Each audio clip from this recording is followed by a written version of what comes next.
Hello YouTube, welcome to the channel. Another video for the fans.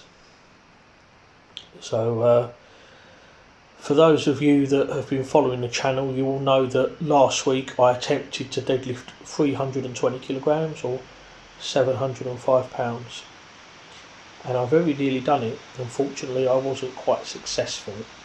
So what I've done now is I've started again. Not completely from the beginning. I'm going to try it again in 9 weeks time. So I've built a brand new training block where I'm going to start light and gradually build the weight up over the next 9 weeks and try and hit that 320 kilo deadlift on the 9th week. So for this week, this is just a little introduction week really. I've dropped the weight way back to 170 kilos, so just 3 sets of 4. Nice, light and easy, and yeah, it moved well, felt good. So this is just to pull back a bit of recovery really, and just to help me just feel better mentally really. This is my first training session in almost a week. I haven't trained for 6 days.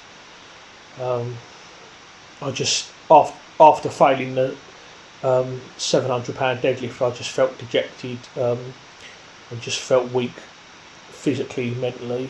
I think sometimes it's just good to take a break. I mean, deadlift is a very neurological, taxing exercise anyway, but it can also be mentally bad as well. So for this 9 weeks I've built up a new training block, and it's my lockout that basically caused me to fail. So I've added in exercises to really try and build that lockout. So one of them you're looking at now is banded deadlifts, and to make it extra hard I've even used a wide grip and a 2-inch deficit deadlift. So you need to pull these fast because otherwise the band will pull away. And yeah, I started at 100, that was ridiculously easy. So I went 140 and then 160, so I did 160 for 4, and even that was really easy to be honest. 160 for 4 was no problem. So I definitely will be progressing that up in the coming weeks.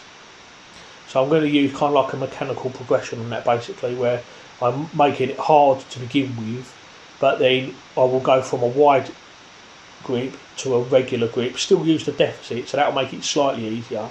And then after a few weeks, once I get heavy on that, I'll then take the deficit away and just do regular banded deadlifts with more weights. I'm just going to try and progress that gradually. I like to do front banded deadlifts because it's pulling the weight away from you and forces you to lock it out quicker. And the purpose of the front banded deadlift is basically just to work my lockout, because as you can see from when I did the 320 deadlift attempt, I was strong off the floor, got it just above the knees, but just failed the lockout. Where I hitched and went back, the bar just came too far ahead. So now I'm going to work the hell out of my lockout. And here you can see me doing safety bar good mornings. Again, this is another exercise to try and work that lockout. So today worked up to 165 for 10. This is the third and final main set, and I'm trying to imagine I'm locking out a deadlift and I'm squeezing my glutes as well. I'm trying to make a conscious effort to squeeze my glutes when I get to the top. So I'm really going to, over the next 9 weeks, I'm going to really try and hammer that lockout. I'm not happy, but I'm not giving up yet. So this is week 1, day 1 of the new block. So on the last block I was doing lat pull downs. So now I've elected to do assisted pull ups. The weight stack goes up to 68 kilos. I weigh 149 kilos. So this is basically in effect me doing pull ups at 81 kilos. Over the coming weeks I will take weight away to make it harder. But the full, at the moment I'm starting on the full stack, so I'm on the easiest level at the moment with assisted pull-ups. But I will take weight away gradually over the coming weeks to try and progress that.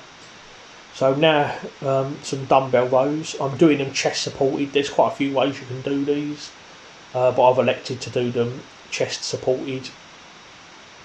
So just 3 sets of 10 on that.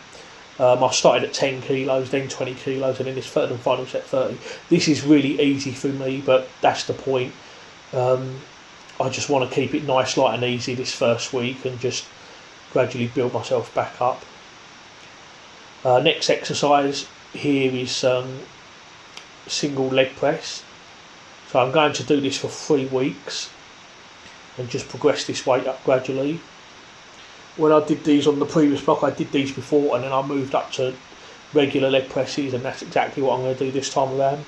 So I'm going to do probably 3 weeks of this with single leg and progress that up, and then for the next 4 weeks up until week 7 I will do regular leg presses and again progress them up and try and get a really big heavy set on the 7th week, and then of course week 8 is going to be deload, so I'll probably drop the majority if not all of the assistance at that point. So because this is the first week, so yeah, we've got lots of work in there. It's all light at the moment, but I'm going to progress the weight up, but obviously as I get closer to doing the end of this peak, some assistance will be dropped to try and pull back on recovery and focus on getting that drive for £700. So yeah, 3 sets of this, worked up to 140 for 12, which actually I think that's actually my best for 12. I'm not sure, I'd have to look into that. I do remember last time I did this I worked up to 160 for 8, so definitely going to beat that this time around. Single leg presses are really good isolation exercise, and I don't know if you've ever heard of a powerlifter by the name of Ed Cohn. He was actually quite a big proponent of these. I bought his ebook some years back. You can get it on Amazon. I've got the Kindle version. It's called Ed Cohn, The Man, The Myth, The Method. Very good book, made for some good reading. I really like his simple approach to training, basically, and the single leg press is one of the exercises that he did. So after that, did single leg curls. So notice as well that I'm doing lots of single work at the moment, single arm dumbbell rows, single leg press, single leg curls, so quite a bit of unilateral work at the moment. That'll probably just be for the first 3 or 4 weeks, and then I will switch the exercises up as I go on, just to try and build more and more strength. A lot of what I try to do with assistance is try and progress that up and all. I don't just work on progressing the main compound lift, I also try to progress my assistance and all, because I think that's something that a lot of people don't do, and you can leave a lot of strength on the table by doing that. One of the reasons Eddie Hall is so strong is because he works on progressing his assistance as well, and because for some people assistance is just an afterthought, but I try to progress the assistance too to get strong. Okay, so we're coming to the end of this video. So thank you guys for watching. I hope you enjoyed the content. If you'd like to see more content like this, please check out some of my other videos. So next training session should be Sunday, so I'll see you guys for that.